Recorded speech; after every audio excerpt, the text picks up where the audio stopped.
네, 우리 크게 아멘하겠습니다. 할렐루야. 네, 오늘도 주님이 우리를 만나주시는 귀한 시간 되기를 주님의 이름으로 축원합니다. 반주 좀 해주실래요? 우리 오늘 말씀의 주제와도 맞는 찬양인데 내 갈급함이라는 찬양입니다. 처음 불러보시는 찬양일 텐데 우리 함께 이 찬양 부르면서 주님 앞에 우리의 마음이 나아가는 그런 귀한 시간 되기를 원합니다.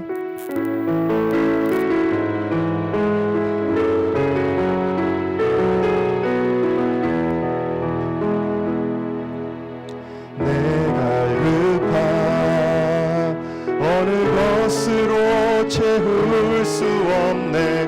내 갈급함 상한 나의 심령에 내 갈급함 부르짖는 소리 들으소서.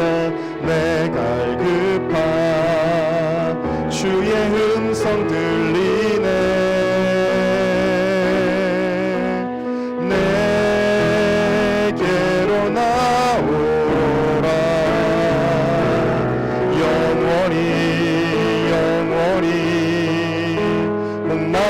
전혀 없으리.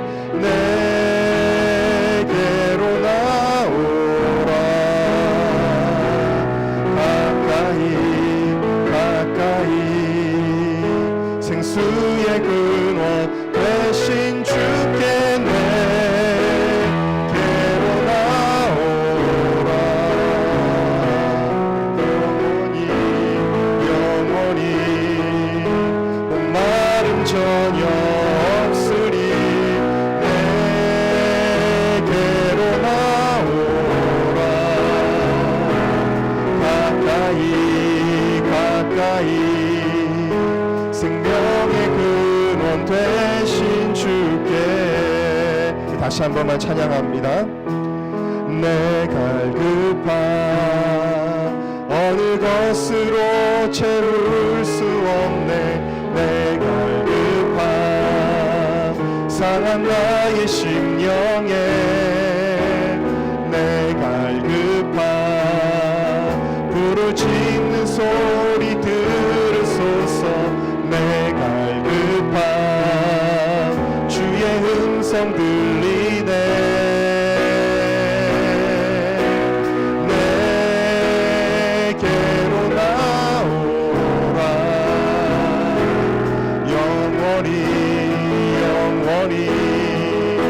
목마름 전혀 없으리.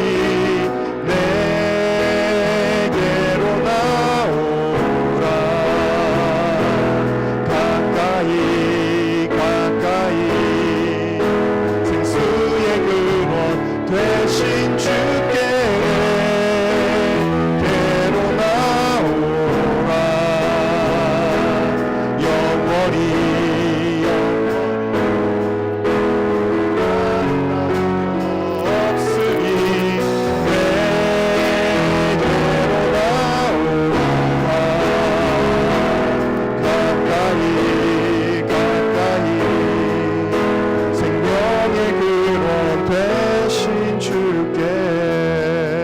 이 시간에 함께 기도하도록 하겠습니다. 주님께서 두 팔을 벌리시고 수고하고 무거운 짐진 자들아 다 내게로 오라. 내가 너희를 쉬게 하리라 말씀하십니다. 여러분, 하나님 앞에 오늘 이 시간 나아갈 때 우리의 모든 죄의 짐들 또 인생의 무거운 짐들을 다 주님의 십자가 앞에 내려놓기를 원합니다. 주님의 임재 가운데로 예수 십자가의 보혈 공로 힘입어 주님의 지성소 가운데로 우리의 심령을 인도하여 주옵소서. 주님을 만나는 시간, 주님을 보는 시간, 주님의 음성을 듣는 시간 되게 하여 주시고, 이 시간에도 말씀을 전하는 것과 듣는 것을 방해하는 모든 시험들, 방해들 예수님의 이름으로 떠나가게 하여 주옵소서. 우리 다 같이 주여 한번 부르고 통성으로 기도하겠습니다. 주여.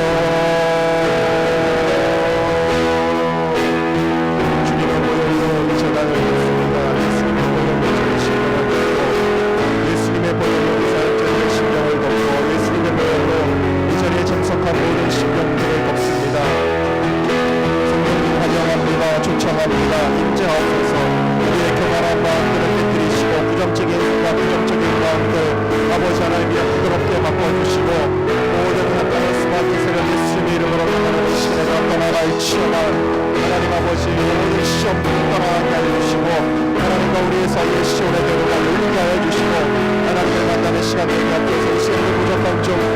그리고 저는 십자가에 죽으시고 하시지 않아 오직 예수님께서 사시며 저는 죽었지 않아 예수님이 말씀하시며 저는 죽었지 않아 예수님이 신에도 임재하시며 저는 죽었지 않아 예수님이 나와 감동하시며 저는 죽었지 않아 예수님이 신에도 역사하시고 일하시며 저는 죽었지 않아 예수님으로 영광 받아 주시옵소서. 이시는 오직 성령으로 충만하게 하여 주시고 우리의 전심을 다하여 하나님을 구하며 주님의 무상을 사모하며 주님 앞에 나아가는 영원한 시간이 될 수 있도록 하나님 함께 하시고 역사하여 주시기를 원합니다. 내게로 나오라 영원히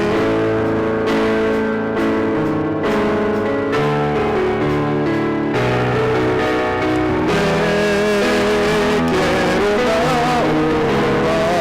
가까이 가까이 생명의 근원 대신 주께 내게로 나오라 영원히 영원히 마름 전혀 없으니 내게로 나오라 가까이 가까이 생명의 근원 되신 주께. 이 시간 주님께로 나아갑니다. 예수님의 이름으로 기도하였습니다. 아멘. 우리 다시 한번 사모하는 분들 크게 아멘 하겠습니다. 할렐루야. 네, 오늘은 쉬는 방법이라는 제목으로 여러분들과 함께 은혜를 나누겠습니다. 지금 7말 8초 휴가철입니다. 많은 분들이 휴가를 가시는 시즌이지요. 사람들은 일하는 것에 지쳐서 좀 쉬고 싶어 하는 마음들이 다 있습니다. 그래서 많은 사람들이 조금이라도 육신적으로 편안하고 싶고 또 스트레스 받고 싶지 않고 그런 마음들을 갖고 있습니다. 그러나 여러분들 모두가 이 시간에 주님 안에서 진정한 쉼을 얻는 여러분들이 되시기를 주의 이름으로 축원합니다. 왜냐하면 예수님 안에 진정한 쉼이 있기 때문이죠. 그래서 여러분 절대 휴가철에도 예배 빼먹지 마시고 주님 앞에 꼭 나오시기를 주님의 이름으로 축원합니다. 어쨌든 이 쉰다라는 게 너무 좋아요. 그래서 특별히 많은 분들이 가장 좋아하는 성경 구절 중에 하나가 바로 오늘 우리가 봉독했던 말씀이에요. 수고하고 무거운 짐진 자들아 다 내게로 오라 내가 너희를 쉬게 하리라. 여러분 이 말씀이 좋으세요?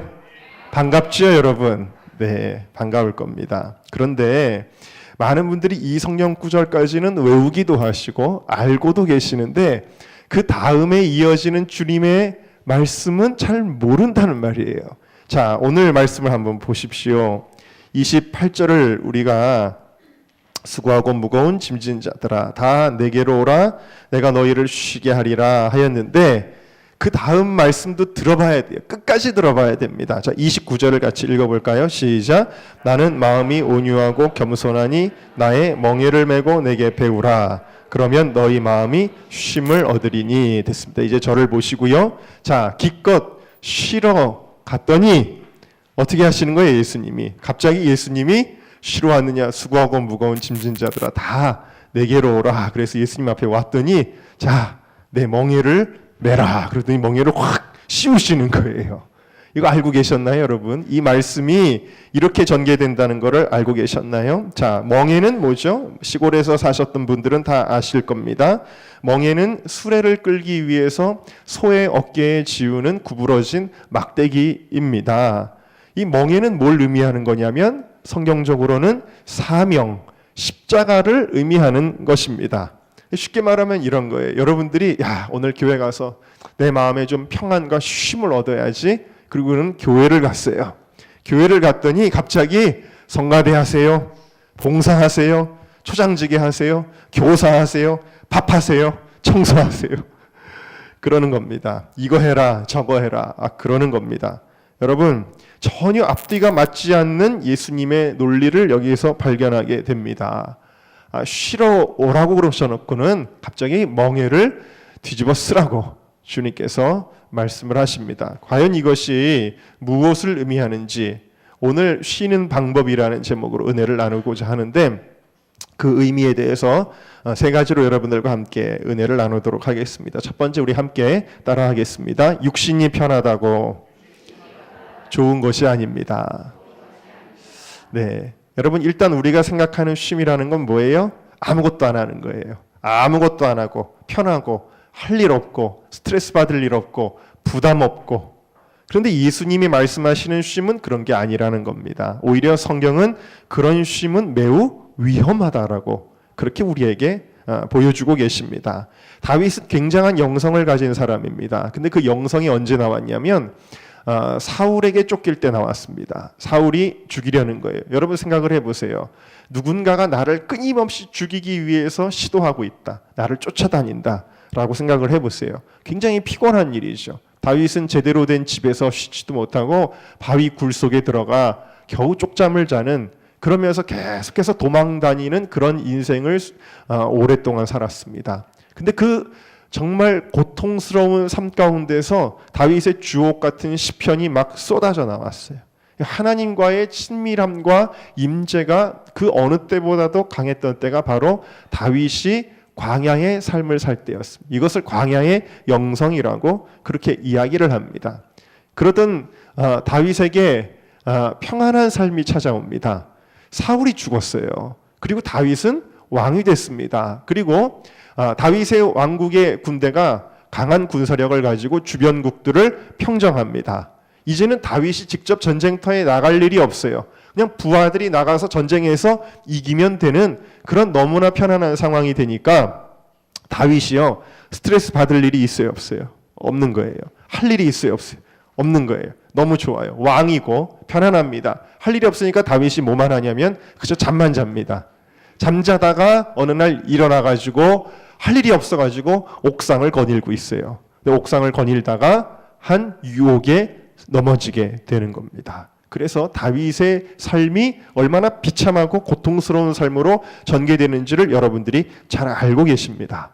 편안했는데 오히려 그것이 넘어짐이 되었어요. 솔로몬이 처음에 왕이 될 때는 하나님을 정말 간절히 의지했습니다. 내가 드디어, 쉽게 말하면 이런 겁니다. 은정교회 담임 목사가 됐는데 목회를 어떻게 하지? 떨려. 부담스러워. 이런 거랑 똑같아요. 이 비교가 안 되죠. 오히려 똑같은 게 아니라 한 나라를 다스리게 된 거예요. 어린 나이에. 그런데 도저히 자신이 없는 거예요. 내가 어떻게 이 나라를 다스리지? 하나님 앞에 매달리는 거예요. 일천번제로 매달린 겁니다. 하나님, 저 좀 도와주세요. 그래, 내가 너의 일천번제를 받았다. 내가 뭘 들어줄까? 그랬더니 이 솔로몬이, 주님, 제가 이 나라를 다스릴 수 있는 지혜를 주세요. 하나님이 그에게 지혜를 주신 줄로 믿습니다. 그래서 이 솔로몬이 너무나 훌륭한 왕이 되었는데 하나님께서는 솔로몬에게 지혜만 주신 것이 아니라 모든 걸 다 주셨어요. 부귀, 영화, 모든 권력과 강대함을 주셨어요. 그래서 솔로몬의 왕위도 편안해졌어요. 이제는 적응도 됐어요. 내가 어떻게 나라를 잘 다스리지 하는 긴장감도 없어지는 그 순간에 이 솔로몬은 많은 왕후들로 인하여 우상 숭배에 빠지게 되어지는 것입니다. 또 다윗 다음으로 유다의 훌륭한 왕으로 평가되는 히스기야도 병들어 죽게 되었을 때에, 또 아수르에 의해서 그 나라가 완전히 망하게 되었을 때에 하나님 앞에 간절히 매달립니다. 벽 보고 기도하는 거예요. 주님, 저 좀 도와주세요. 저 좀 살려주세요. 하나님이 그에게 15년을 연장시켜 주셨고요, 아수르를 기적적으로 물리쳐 주셨습니다. 그런데 히스기야가 건강해지고 아수르의 위협이 사라지니까, 편안해지니까 그의 마음이 교만하여져서 바벨론 사신들에게 자기의 궁중에 있는 그 성전에 있는 그런 기물들을 다 보여주고 자랑하다가 그만 히스기야도 역시 고난을 당하게 되는 것을 보게 되어집니다. 우리가 구약을 읽다 보면 이스라엘의 역사는 끊임없이 똑같은 패턴으로 반복이 되는데, 그게 뭐냐면 어려울 때는 하나님을 구하고요, 하나님을 구하면 하나님이 임재하셔서 도와주시고, 하나님이 도와주셔서 편안해지면 또다시 쾌락과 음란과 풍요의 상징인 바알과 아세라를 섬기는 그런 우상 숭배에 빠지게 되는 것을 볼 수가 있습니다. 또 인류의 역사를 보아도 과거에 바벨론이나 로마같이 영화를 누렸던 나라들, 혹은 지금의 서구 사회를 봐도 어느 사회나 편안해지면, 풍요로워지면 죄 짓는 거예요. 풍요로워하시면 오늘날에도 동성애를 비롯한 온갖 음란들이 성행하고 더 변태적인 것들을 추구하는 사회가 되어가고 있어요. 왜 그럴까요? 풍요롭기 때문입니다. 편안하기 때문입니다. 대한민국을 봐도 그렇고요. 얼마나 이 대한민국이 타락한 사회가 되었습니까? 사람들이 풍요로우니까 죄질거리만 찾아다니는 것입니다. 한국 교회도 어렵고 힘든 시절에는 부흥회하고 철야하고 금식하고 새벽 기도하고 전도했는데 지금 한국 교회는 머리 굴리는 것만 또 입술로 말하는 것, 글 쓰는 것만 번지르르 하지 실제적인 신앙생활의 헌신과 열매는 너무나 부족한 것을 볼 수가 있습니다. 여러분, 우리 각자의 삶을 돌아보아도 그럴 수 있어요. 여러분들의 삶에 주님의 은혜가 가장 뜨거웠던 때가 언제인가요? 어렵고 힘들 때. 정말 하나님 이 어려운 시절 빨리 벗어났으면 좋겠습니다 하고 간절히 기도했던 그 시간이 오히려 주님과의 친밀하고 뜨거운 시간이었을 거예요. 저도 되돌아보면 언제가 좋았냐면 훈련소에 있을 때 너무 좋았던 기억이 나요. 훈련소에서 있을 때는 한 주라도 빨리 이 시간이 지나가고 빨리 퇴소를 했으면 하는 마음이 있었는데 지금 지나고 보면 야, 그때 참 좋았다. 주님의 은혜가 참 깊었지. 라는 그런 생각이 듭니다. 여러분들도 그때 참 좋았는데 하는 시절이 있으실지 모릅니다. 그렇습니다. 여러분, 육신이 편하다고 좋은 것이 아닙니다. 잠언 6장 10절에 좀 더 자자, 좀 더 졸자, 손을 모으고 좀 더 눕자 하면 내 빈궁이 강도같이 오며 내 곤핍이 군사같이 이르리라 그랬어요. 여러분, 여러분들이 자꾸 편한 것을 추구하면 여기 지금 강도 그 다음에 군사가 이른다는 건 이건 뭘 의미하는 거냐? 하나님의 임재를 가리키는 것이 아니라 사단이 찾아온다라는 거예요. 여러분들이 편안함을 추구할 때 좀 더 자자, 예배 시간에도 좀 더 자자, 좀 더 눕자 이러시는 분들이 혹시 계신지 모르겠습니다만 그런 분들은요 마귀가 찾아갑니다. 예배 시간인데 또 좋은구나, 내가 찾아갈게 그러는 거예요. 여러분, 우리가 편안함을 추구하면 안 돼요. 여러분, 이 시간 예배도 편안한 자리가 아니에요. 예배는 어떻게 드리는 거예요? 주님이 말씀하셔요. 내 마음을 다하고 뜻을 다하고 목숨을 다하여 예배 드리는 거예요. 할렐루야. 그래야 쉼을 누릴 수가 있고 그래야 은혜를 경험할 수가 있는 것입니다. 예수님이 주고자 하시는 쉼은 편안함 그런 종류가 아니라는 것을 알 수 있습니다. 예수님의 강조점은요 멍에에 있습니다. 십자가의 진정한 영혼의 쉼이 있다는 것입니다. 요즘 현대인들은 간편한 신앙생활을 추구합니다. 가까운 교회, 시설 좋은 교회, 서비스 잘해주는 교회. 교회를요 무슨 서비스 기관인 줄 아시는 분들도 있습니다. 교회 가면 대접받고 서비스 받고 뭐가 조금 부족하면 막 불평해요. 이 서비스가 이게 부족해. 불평하시는 분들, 그냥 편안하게 해주는 교회를 그거를 교회로 생각하시는 분들이 있습니다. 그러니까 개척교회는 깊이 1호입니다. 은접교회만 해도 낫죠. 정말 개척교회들이 있거든요. 상가에 있는 교회들. 이런 교회는요 깊이 1호입니다. 왜냐하면 큰 교회는 내가 있는 둥 없는 둥 내가 아무것도 안 해도 잘 돌아가는 것 같은데 개척교회는 가면요 뭐라도 해야 되는 거예요. 부담스러운 거예요. 멍에가 막 지워지는 거예요. 할 일이 너무 많거든요. 그러나 여러분, 오히려 힘든 신앙생활 가운데 은혜가 있는 거예요.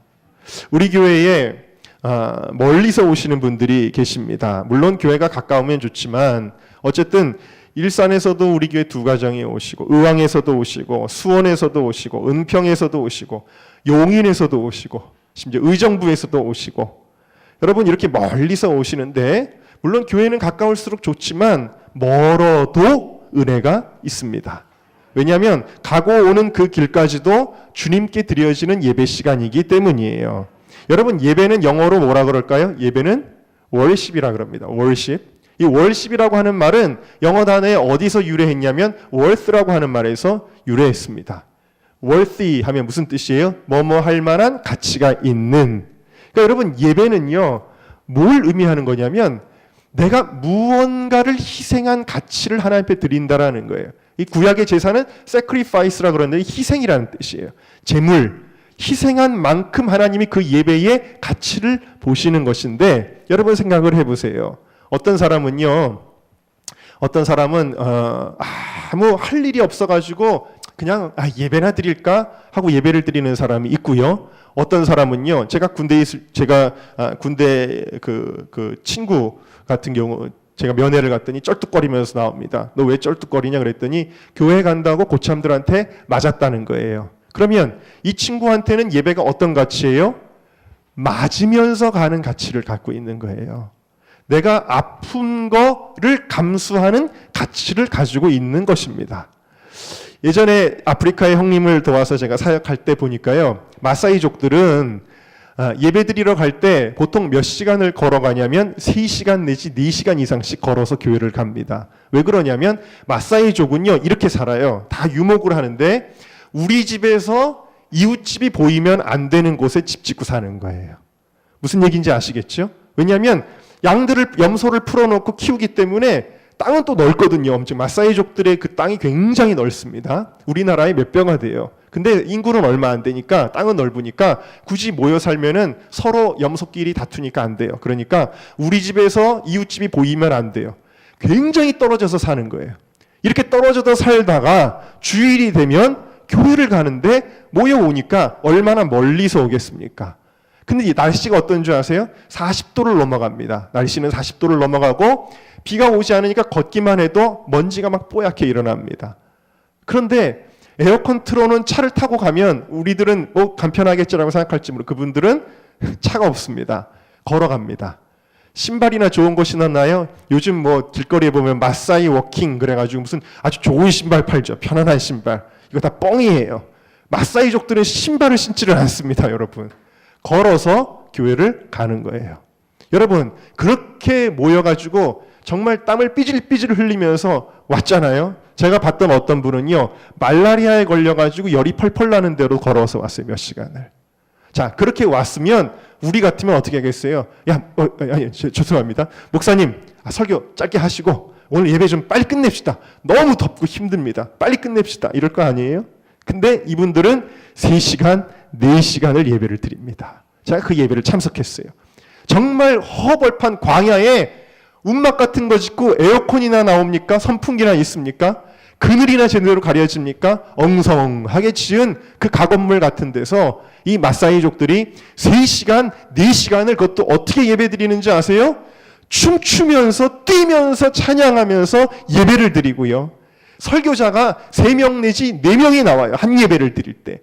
그 설교자가 나와가지고 얘기하면 또 손을 들고 아멘 아멘을 하고 그렇게 예배를 드립니다. 여러분, 이분들의 예배의 값어치와 오늘 정말 편안함을 추구하는 현대 서구 사회의 그런 사람들의 예배의 값어치가 과연 같을까요, 여러분? 같지 않아요. 분명히 하나님은 많은 값어치를 가진 예배를 더 기뻐하시는 줄로 믿습니다. 그렇구나. 그럼 오늘 이사 가야 되겠다. 어디 저 분당으로 이사하게. 여러분, 그러지는 마시고요. 하나님 앞에 모든 것은 우리의 값어치가 있는데 그 값어치를 통해서 오히려 깊은 은혜를 체험하게 되어지는 줄로 믿습니다. 얼마 전에 그 강사 섭외 때문에 우리 이상훈 간사님을 저 건국대에서 예배를 드린 대학연합교회에 좀 보냈습니다. 주일날 좀 보냈어요. 주일날 예배를 보냈는데 거기 수천 명의 청년들이 부흥하는 교회인데, 그런데 갔다 와가지고 깜짝 놀라는 거예요. 뭐라 그러냐면 에어컨이 안 나온다는 거예요. 에어컨이 제대로 안 나와가지고 그냥 들어가서 있으면 숨이 막히고 땀이 막 삐질삐질 난다는 거예요. 그런데 거기에 그 수많은 청년들이 예배를 열심으로 드린다는 거예요. 여러분, 도대체 그게 뭘까요? 그 교회에 연예인이 한 명이 다녀요. 최강희 씨라고 탤런트를 여러분 아시는지 모르겠는데 제가 그 최강희 씨 간증을 좀 봤습니다. 최강희 씨가 그 교회를 가가지고 자기도 뭔가 영혼의 안식을 누리고 싶은 마음에 세상에 지쳐서 나도 한번 예수를 믿어볼까? 그런 마음이 들어서 그 교회를 갔대요. 그런데 신경질이 나더래요. 왜냐하면 저는 잽도 안 되거든요. 그 교회 목사님은 설교가 무지하게 기시거든요. 어떨 때는 주일날 예배를 11시에 시작해서 저녁에 7시에 끝난 적도 있대요. 근데 그렇게까지 매일 드리는 건 아니겠지만 너무너무 신경질이 나더래요. 화가 나더래요. 설교가 너무 길어가지고. 그리고 나서는 이제 예배가 끝나나 보다 했더니 또 찬양을 부르는데 찬양을 또 돌림 노래로 계속 부르더라는 거예요. 그래서 너무 신경질이 나더래요. 화가 나고. 그래가지고 막 화가 났네. 은혜는커녕 화만 나가지고 그리고 예배를 드렸는데도 참 이상하죠. 하나님이 예정하는 사람은 그래도 교회를 나가는 것 같아요. 그런데도 교회를 그냥 다녔대요. 화가 나고 신경질이 나는데도. 어느 날도 예배를 다 드렸는데 예배를 드릴 때까지 은혜라고 하는 손톱만큼도 못 받았대요. 근데 예배가 딱 끝나자마자 갑자기 막 마음에 은혜가 임하더니 눈물이 막 쏟아지더래요. 그렇게 하면서 주님을 만나게 되었어요. 그리고 그 이후로 이분이 연예인들 얼마나 바쁘고 스케줄이 또 복잡합니까? 밤새서 촬영하고 그런 일들이 많잖아요. 그런데 이분이 그 이후로 새벽 예배를 하루도 안 빠진답니다. 대단하시죠, 여러분. 뭘까요, 여러분? 값어치입니다. 땀을 쏟아도, 예배가 길어도, 삶이 피곤하고 지쳐도 진정한 은혜를 경험하기 때문에 그거를 놓치지 않는 것입니다. 여러분, 육신이 편하다고 다 좋은 것이 아니에요. 주님의 은혜를 경험하는 여러분 모두가 되시기를 주의 이름으로 축원합니다. 두 번째로 우리 함께 따라하겠습니다. 예수님은 십자가의 자리에 계십니다. 다시 한번요. 예수님은 십자가의 자리에 계십니다. 왜 그러면 힘들어도 십자가에 진정한 쉼이 있는가? 여기 나의 멍에를 맬 때 이 멍에는, 이 나의 멍에를 맨다는 이 표현은 우리나라에도 속담이 있듯이 유대인들이 관용적으로 쓰는 말인데, 이건 뭘 가리키냐면 스승과 제자로서의 그런 훈육 관계를 맺을 때 이 표현을 관용적으로 사용하는 말입니다. 멍에라는 것은 짐승들에게 무거운 짐들을 지게 하고 그것을 부리기 위해 쓰는 도구죠. 근데 이 우리나라의 멍에도 혹시 그런 것들이 있는지는 모르겠습니다만, 이 팔레스타인의 멍에는 혼자 매는 게 아니에요. 소 한 마리가 끄는 게 아니고요. 소 두 마리가 짝을 이루어서 끌도록 그렇게 되어져 있습니다. 그러니까 아마도 이렇게 멍에가 이렇게 생겼잖아요. 그러면 이게 양쪽으로 이렇게 소 두 마리가 아마 끌도록 그렇게 매게 되어 있나 봐요. 그러니까 이 말씀은 곧 무엇을 의미하냐면, 예수님이 주신 멍에를 맨다는 것은 내가 예수님과 함께 멍에를 맨다라는 것을 의미하는 거예요.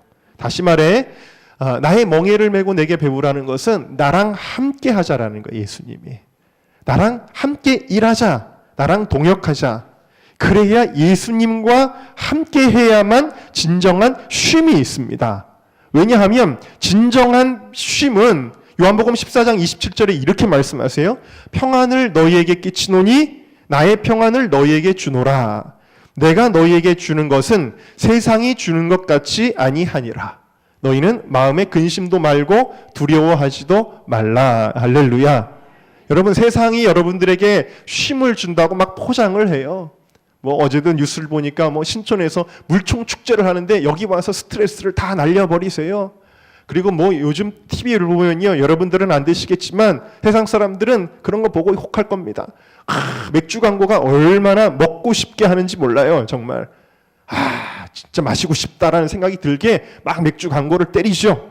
또 어디 또 홈쇼핑을 보면요, 해외여행 상품들을 막 보여줍니다. 자, 그런데 여러분, 그것이 진정한 우리의 만족을 주지 않아요. 마치 소금물을 마시면 더 갈증이 생기듯이요, 여행 한번 갔다 온 사람은 또 여행 가야 돼요. 중독이 돼가지고. 그것도 중독이 되더라고요. 여러분, 그런데 예수님이 주시는 평안은 세상이 주는 그런 것과는 비교가 안 된다라는 거예요. 진짜 평안, 진짜 영혼의 안식을 주는 것이 바로 예수님이 주시는 평안인 줄로 믿습니다. 그런데 예수님과 함께 하려면 예수님이 계신 자리에 있어야 되는 거예요. 여러분, 지금 예수님은 어디에 계실까요? 지금 예수님은 어디에 계실까? 예수님이 있는 자리에 가야 예수님만 줄 수 있는 평안을 누릴 텐데, 예수님 어디 계실까요? 예수님 놀이동산에 지금 계실까요? 저 와이키키 해변에 계실까요? 아니면 어떤 분 선풍기 틀어놓고 찬물에 발 담그고 수박 잘라놓고 안방에 누워 계신 분 계실지 모르는데 거기 안방에 주님이 계실까요? 예수님이 저 홈플러스나 이마트에 지금 계실까요? 예수님이 지금 직장에 계실까요? 동창회에 계실까요? 결혼식장에 계실까요? 예수님은 지금 여기 계세요. 그러니까 아무리 휴가철이라도 주일에는 다른 곳에 가면 절대로 안 됩니다. 왜요? 거기는 예수님이 안 계시니까요. 예수님의 은혜의 손길에서, 축복의 손길에서, 보호의 손길에서 스스로 벗어나는 겁니다. 예수님 안 계신 곳 찾아가는 것. 마찬가지로 우리에게 사명이 주어질 때 예수님은 이미 멍에의 한쪽을 메고 계십니다. 그리고 자, 이리 와라. 나랑 함께 하자라고 그렇게 말씀하십니다. 여러분, 전교인이 봉사를 한다든지 뭐 전도를 하러 나간다든지 그럽니다. 그런데 그래서 어떤 이들은 설거지를 하고 잡초를 뽑고 청소를 하고 띠를 두르고 전도를 나가고 그러고 있는데, 어떤 이들은 뭐 힘들게 저런 걸 해. 나는 안 해도 돼. 한쪽 편에서 그냥 어딘가에 앉아 수다를 떤다고 합시다. 예수님은 어디 계실까요? 수다 떠는 곳에 계실까요? 아닙니다. 예수님은 멍에 메고 있는 분들과 함께하고 계십니다. 마가복음 15장에 보니까 예수님이 골고다 언덕길을 십자가를 메고 올라가시는데 도저히 매를 맞으시고 밤새 고초를 당하셨기 때문에 십자가를 못 지시고 쓰러지시는 거예요. 그러니까 로마 병정이 이거 안 되겠구나. 십자가는 갖고 올라가야 되겠는데 예수님은 이미 탈진하셨어요. 그러다가 눈에 탁 띄었는데 누가 띄었냐면 그 구레네에서 온 시몬이라고 하는 사람을 발견을 해요. 그래가지고는 만만하니까 시골 사람이니까 너 일로 와봐 그럽니다. 너 이거 십자가죠. 여러분, 이건 굉장히 모욕적이고 수치스러운 일이에요. 왜냐하면 십자가는요, 근처도 가면 안 되는 거예요. 닿기만 해도 부정한 거고요. 십자가는 가장 치욕적인 죄를 짓고 있는 사람이 치욕적인 형벌을 받는 것이 십자가인데, 그런데 그 십자가를 대신 져야 되는 거예요. 멀쩡한 사람이. 얼마나 속으로 아우 재수 없어 라고 생각을 했겠습니까? 왜 내가 이거 걸렸지? 하고 속으로 정말 그것에 대해서 정말 불평하겠습니까? 그런데 놀라운 일이 벌어집니다. 십자가를 대신 억지로 진 십자가지만 그 억지로라도 십자가를 지고 언덕길을 올라가는 동안 이 구레네 사람 시몬은요, 예수님을 그 누구보다도 가까이에서 보게 됩니다. 가까이에서 예수님의 그 온화하신 얼굴, 세상 죄를 지고 가시는 그 하나님의 아들 독생자 예수 그리스도의 그 임재를 경험하게 되는 것입니다. 그 증거가 무엇입니까? 로마서 16장 13절에 그 증거가 나오는데, 이 구레네 사람의 가족들이 다 예수님을 믿게 되어지고요, 사도 바울과 함께 동역하는 초대교회의 지도자들이 되게 되는 것입니다. 사도 바울이 그 루포와 그 어머니에게 문안하라, 그 어머니는 내 어머니니라 할 정도가 되었습니다. 여러분, 그 누구보다 십자가를 지는 가운데 예수님의 은혜를 경험하게 된 것입니다. 저는 은정교회 모든 성도님들에게 늘 감사한 마음이 있지만, 특별히 수요일마다 오시는 권사님들에게 참 감사한 마음을 가지고 있습니다. 제 마음이 그러니 주님의 마음도 그렇지 않을까 생각이 듭니다만, 지난주에도 가장 은정교회에서 멀리 사시는 두 노라 그러면 안 되겠죠. 네, 정말 젊으신 권사님이 오셨습니다. 이분들이 전도를 하려고 아파트를 오르고 내리실 때, 여러분, 예수님과 함께하는 시간입니다. 여러분, 발목이 퉁퉁 부셨더라고요. 제가 발목을 붙잡고 기도도 해드렸는데, 그 퉁퉁 부은 발목을 가지고 예수님의 복음을 전하기 위해 그 아파트 복도를 오르고 내리실 때 예수님이 함께하고 계신 거예요. 예수님이. 그 어느 때보다 친밀한 시간이라는 것입니다. 제가 형님 목사님께 들은 한 이야기가 있습니다. 한 권사님이 계시는데 늘 무거운 십자가를 주셨다고 원망이 많았습니다. 왜 나만 이런 고생을 하나, 이런 생각을 늘 하셨대요. 교회에서 내가 왜 혼자서 이렇게 힘들게 하지? 그런 불평이 있었답니다. 그런데 전교인 수련회를 갔는데 촛불 행진을 했답니다. 촛불 행진을 하는데 갑자기 하나님께서 환상을 보여주신 거예요. 환상을 보여주셨는데 촛불 행진을 하고 있는데 맨 앞에 십자가를 지고 앞서가시는 예수님이 보였습니다. 그런데 그 예수님은 엄청나게 무거운 십자가를 지고 가시는 거예요. 너무너무 무거운 십자가를 지고 이리 비틀 저리 비틀하며 쓰러지시는 거예요. 그리고 다시 일어나서 그 십자가를 지고 또 걸어가시는 거예요. 그래서 그 십자가가 도대체 무슨 십자가길래 저렇게 예수님 무거워하실까? 그리고 그 십자가를 봤더니 바로 내가 져야 될 죄값과 저주의 십자가라는 것이 그냥 알아지더랍니다. 그것 때문에 그렇게 힘들게 가시는 거예요. 그런데 나는 예수님이 나 때문에 대신 십자가를 지는 것에 비하면 아무것도 아닌 너무나 가벼운 사명의 십자가를 지고 주님을 따라가고 있더라는 것입니다. 엄청나게 그 권사님이 우셨습니다. 그리고는 놀랍게도 신기할 정도로 자기 십자가에 대한 불평이 다 사라졌다라는 거예요.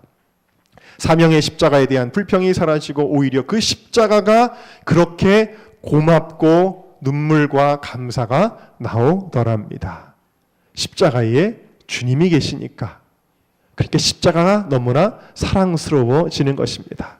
여러분, 예수님의 그 십자가, 예수님이 주신 그 십자가가 기피할 것, 피하고 싶은 것이 아니라 사랑스러운 십자가가 되시기를 주님의 이름으로 축원합니다.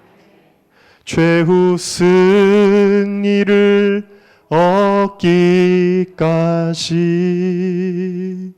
주의 십자가 사랑하리. 빛난 멸류관 받기까지 험한 십자가 붙들겠네. 할렐루야. 네, 우리 마지막으로 함께 따라합시다. 십자가를 질 때 은혜와 기적을 경험합니다. 자, 아까도 논리에 맞지 않는 말씀을 주님이 하셨는데 또 하나의 우리의 머리로 이해되지 않는 주님의 역설적인 논리가 있습니다. 30절 말씀 다 같이 읽어볼까요? 시작. 아멘. 내 멍에는 쉽고 내 짐은 가벼움이라. 자, 저를 보세요. 자, 여러분 멍에를 직접 보신 적이 있나요? 네, 멍에를 직접 보면요, 좀 이해가 안 갑니다. 좀 이 소가 얼마나 큰 달구지 같은 걸 끌고 다녀요. 그러면 좀 이 어깨 같은데 쿠션도 좀 되고 수건인 같이 좀 그런 것도 되고 좀 편안하게 이렇게 만들어서 끌게 하면 좋을 텐데 멍에가 뭘로 만들었죠? 손집사님 잘 아시죠? 손집사님 안 계시. 오늘 아동부 성경학교 때문에. 자, 시골에서 자라신 분. 멍에 뭘로 만들었죠? 나무로 만들었어요. 그냥 몽둥이 같은 걸로 만들었어요. 어떤 멍에는요, 구부러져 있지만 어떤 멍에는 일자로 된 멍에도 있습니다. 그렇죠? 여러분, 이 멍에가 소에게 불편할까요? 불편하지 않을까요? 불편하죠. 당연히 불편할 겁니다. 더더군다나 막대기만 쥐고 가는 건가요? 그 막대기에 뭐가 걸려 있다고요? 찜이 걸려 있어요. 그러니까 이 멍에는 당연히 가볍습니까? 무겁습니까? 무겁죠. 그런데 예수님은 뭐라 그랬어요? 이는 내 멍에는 쉽고 내 짐은 가벼움이니라. 이게 말이 되는 이야기인가요? 여러분, 멍에가 어떻게 가벼울 수가 있을까요? 그 의미는 과연 뭘까요? 여러분, 일산의 호수공원 같은 데 가면은 자전거를 대여해 주는데 특이한 자전거가 있습니다. 뭐죠? 2인용 자전거가 있습니다. 2인용 자전거가 있는데 아버지랑 딸이랑, 예를 들면은 손집사님이 지금 밑에 아동부 봉사하고 있지만 손집사님하고 희엘이하고 자전거 타러 간 거랑 똑같아요. 아버지가 먼저 딱 탔습니다. 그리고 희엘아 너도 타 그럽니다. 자, 그리고는 막 달려가는데 여러분, 희엘이가 힘들까요? 안 힘들까요? 네? 힘들까요? 안 힘들까요? 물론 아버지가 발을 안 구르면 딸이 힘들겠습니다만, 여러분 보통 이제 연애하는 커플들이 그걸 많이 타요. 연애하는 커플들이 예를 들면은 우리 교회도 이제 커플들이 많이 있겠습니다만 남편이랑 아내가 탈 수 있습니다. 자, 그러면 남편이 구르면 아내가 힘이 들까요? 안 힘들까요? 우리 남편은 비리비리해서 제가 힘들 겁니다. 그런 분들이 계시나요? 네. 남편이 열심히 구르면 아내는 안 힘들어요. 오늘 이 말씀이 의미하는 것은 무엇이냐면 내가 하는 것 같아도 주님이 하신다라는 거예요. 네. 사도 바울은 그렇게 고백합니다. 갈라디아 2장 20절에 내가 산 것이 아니요 내 안에 예수님이 사시는 것이다. 또 빌립보서 4장 13절에 내게 능력 주시는 자 안에서 내가 모든 것을 할 수 있다는 거예요. 주님이 힘으로 한다라는 것입니다. 진정한 십자가는 주님이 하시는 거예요. 다만 나는 믿고 순종하는 거예요. 그 자전거에 올라타기만 하는 거예요. 그러면 그때부터는 주님이 일하시는 것을 경험하는 거. 오, 이상하다. 자전거가 막 앞으로 나가네. 나는 지금 다리에 힘이 없는데 자전거가 앞으로 나가네. 이게 뭐예요? 주님의 기적, 주님의 능력이라는 것입니다. 그걸 경험한다라는 거예요. 여러분, 다시 말해서 십자가를 지지 않고 사는 사람은, 이 자전거에 올라타지 않는 사람은 아버지 다리가 얼마나 튼튼한지 몰라요. 남편이 얼마나 힘차게 굴러갈 수 있는지를 몰라요. 자전거를 타본 사람만 아는 거죠. 여러분, 십자가를 지지 않고 사는 사람은 예수님의 은혜가 뭔지를 몰라요. 기적이 뭔지를 경험할 일이 거의 없습니다. 신앙의 깊은 체험을 하기가 어려워요. 그러나 십자가는 주님이 나의 삶 속에서 일하는 통로가 되기 때문에 기적 같은 주님의 은혜를 경험하게 되어집니다. 여러분, 간증, 우리가 계속해서 요즘에 간증이 있었습니다만, 예배 시간에 간증하면 집회에 참석하고 기도받고 경험하는 치유, 은사 등등을 떠올리지만, 실상 이런 은혜의 간증들, 경험들도 결국에는 사명 감당하라는 거예요. 너 은혜 받았으니까 사명 감당하라고 주시는 거예요. 그리고 진짜 간증은 그 다음부터 주어집니다. 여러분, 제가 홀리위크를 하면서 경험하는 간증이 어마어마하게 많아서 제가 지방에라도 내려갔다가 올라오면 그 다음 주간에는 설교할 거리가 너무 풍부해져요. 왜냐하면 하나님이 일하신 것들이 너무 많거든요.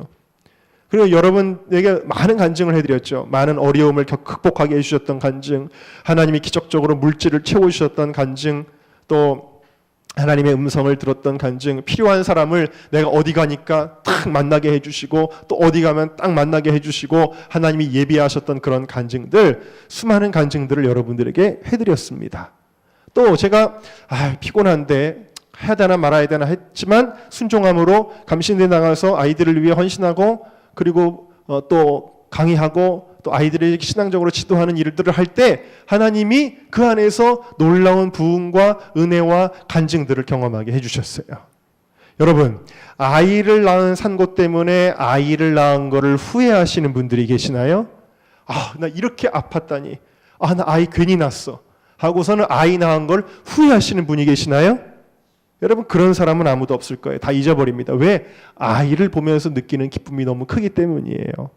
여러분, 하나님의 은혜를 경험하면 십자가 지면서 겪은 고난과는 비교할 수 없는 기쁨과 영광을 고백하게 되어지는 것입니다. 오늘 주제와 같이 진정한 쉼을 얻게 되는 것입니다. 그러므로 여러분, 자꾸 내려놓으려고 하지 마세요. 십자가를 피하려고 하지 마세요. 그것은 하나님의 은혜로부터 멀어지는 것입니다. 이스라엘 백성이 출애굽하여 가나안 땅을 향해 가는데 길을 잘 몰라요. 그래서 미디안 사람이었던 모세의 장인어른인 호밥에게 우리의 길의 안내자가 되달라고 이야기를 합니다. 그런데 호밥이 그에게 뭐라 그러냐면, 나는 가지 않냐고 내 고향 내 친족에게로 돌아가겠다. 난 이 고생하기 싫다라고 이야기하고 그 자리에서 떠버려요. 근데 그 자리에서만 뜬 게 아니라 성경의 역사 속에서 호밥이라고 하는 사람은 싹 사라져버려요. 그런데 여러분, 반면에 여호수아 같은 사람, 모세를 도왔던 여호수아는 모세 못지않은 하나님의 능력을 경험합니다. 요단강이 갈라지는 능력, 여리고성이 무너지는 기적, 수많은 적들을 이겨내는 기적을 체험합니다. 왜일까요? 십자가를 기쁨으로 감당했기 때문입니다. 예수님은 십자가에 있는 곳에 계시기 때문입니다. 몇 주 전에 저희 지방 목사님한테 카톡이 왔어요. 제가 지금 스리랑카에서 사역을 하고 있습니다. 스리랑카는 지금 불교가 엄청나게 기독교를 핍박하는 일들이 벌어지고 있습니다. 그런데 뭐라고 말씀하시냐면, 귀머거리가 듣고 벙어리가 말하고 기적이 참 많이 일어나네요, 목사님. 제가 한국 가면 같이 식사해요. 제가 하고 싶은 얘기가 너무 많아요. 그러시는 거예요. 여러분, 왜 그런 기적이 일어날까요? 핍박받는 곳에서 십자가 지는 것은 하나님이 더 강력하게 일하시는 거예요. 그래서 여러분, 지금 실제로 무슬림 지역에서는 이런 서구 기독교 사회에서도 일어나지 않는 기적들이 막 일어나죠. 심지어 죽은 사람이 벌떡벌떡 일어나는 일들도 일어나죠. 그 기적들이 일어납니다. 하나님의 은혜가 왜 일어납니까? 십자가 지는 자리에서 일어난다라는 사실입니다. 마지막으로 잊혀진 사람들의 마을이라는 책에 나오는 김요성 목사님의 이야기를 마지막으로 여러분들에게 들려드리고자 합니다. 이분이 독일의 띠빙겐 대학교에서 신학 공부를 할 때 한 교수님이, 여기는 아주 자유주의 신학이 강한 곳입니다. 한 교수님이, 여러분 중에 하나님이 살아계시다고 믿는 사람이 있습니까? 그렇게 질문을 했더니 이 김효성 목사님이 혼자 손을 들었어요. 그랬더니 교수님이 당신은 어디서 온 학생이요? 저는 한국에서 왔습니다. 그랬더니 당신 하나님을 믿는다는데 하나님을 만나나 보셨습니까?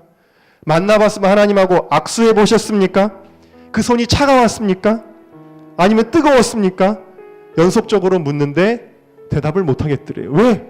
하나님 내가 진짜 만나본 적이 있나? 그런 거예요. 학위를 받았습니다. 귀국했습니다. 그리고 어느 세미나에서 강의를 했는데 그 세미나에 참석하셨던 나이가 지긋하신 목사님이 끝나고 나서 그 목사님에게 찾아왔어요. 그러더니 손을 잡고 이렇게 묻더래요. 목사님은 하나님을 만난 경험이 없는 것 같군요. 그러더래요. 그 말에 마음에 충격을 받았습니다. 그래, 내가 학위까지 받았지만 정말 내가 하나님 만났나? 목사님, 내가 어떻게 하면 하나님을 만날 수 있습니까? 그리고 그 노 목사님에게 질문을 했습니다. 그랬더니 그 목사님이 하시는 말씀이 당신 같은 사람은 목회를 한번 했으면 좋겠어 하더랍니다. 이분은요 그냥 목회하는 거는 생각이 없었어요. 그냥 학위나 받아서 아주 세련되게 깔끔하게 강의나 하고 돈이나 벌고 그럴 생각이었는데 이 노 목사님이 당신 같은 사람은 목회를 했으면 좋겠어. 그러면서 소개를 해주는데 그 교회는 전라남도에 있는 나환자촌에 있는 영호교회라는 교회로 소개를 시켜준 겁니다.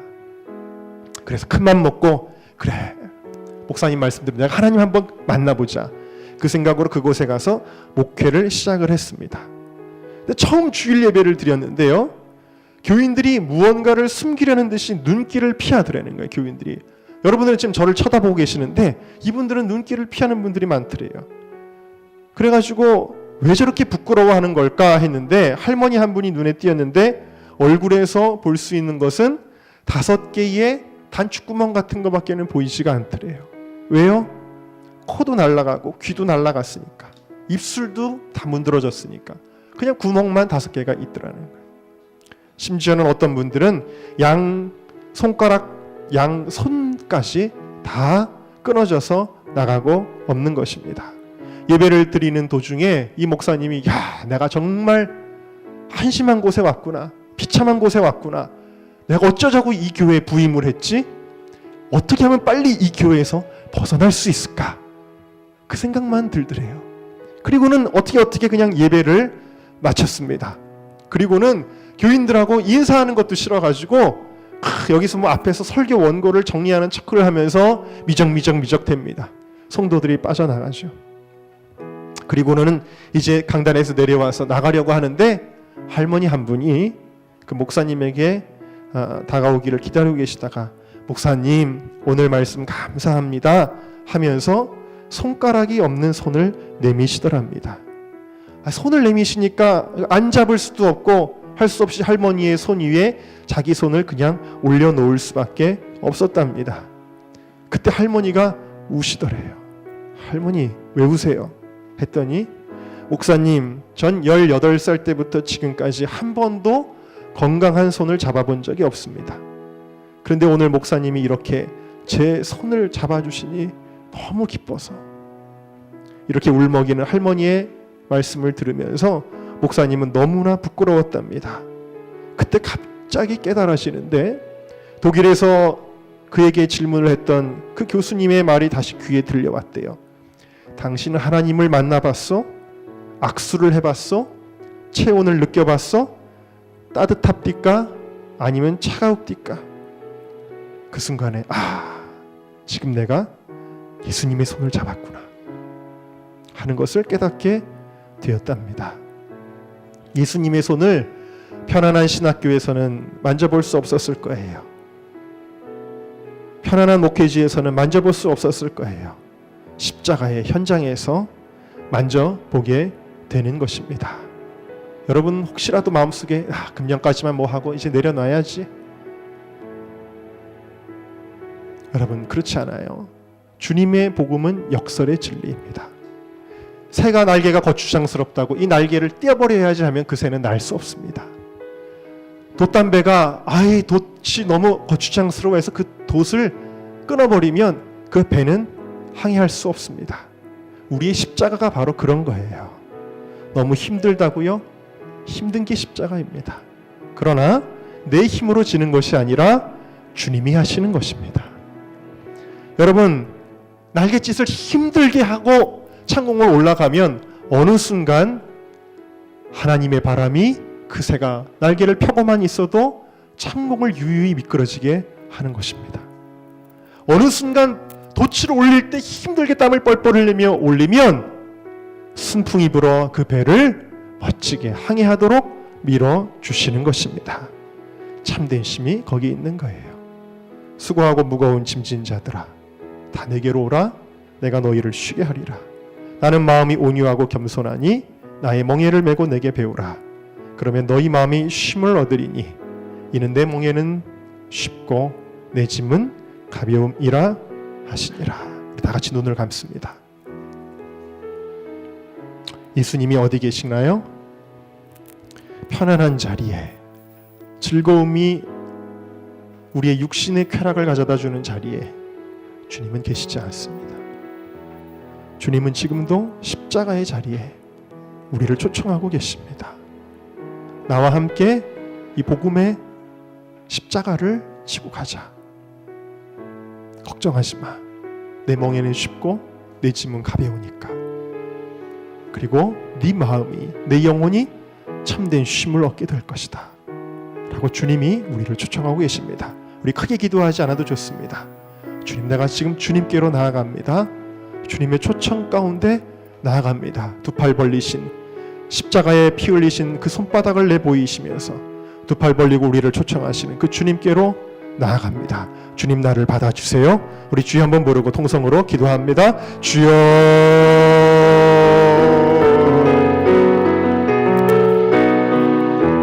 주님께로 나아갑니다. 인생에 지치고 힘든 영혼들이 주님께로 나아갑니다. 주님께로 나아갑니다.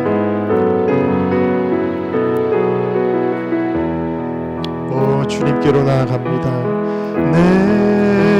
내게로 나오라. 영원히 목마름 다시 없으니 내게로 나오라. 가까이 생수의 근원 되신 주께 내게로 나오라. 영원히 목마름 전혀 없으리. 내게로 나오라. 가까이 생명의 근원 되신 주께. 주님, 세상에서 지치고 힘들었습니다. 무거운 짐 내 가슴을 억눌렀습니다. 그러나 이 시간에 나의 인생의 모든 짐을 십자가 앞에 내려놓고 이제는 예수님이 주시는 그 기쁨의 십자가만 주님과 함께 지고 갑니다. 참된 평안, 참된 안식, 참된 위로, 참된 기쁨, 참된 소망, 오늘 우리의 심령 가운데 부어 주옵소서. 예수님의 이름으로 기도하옵나이다. 아멘.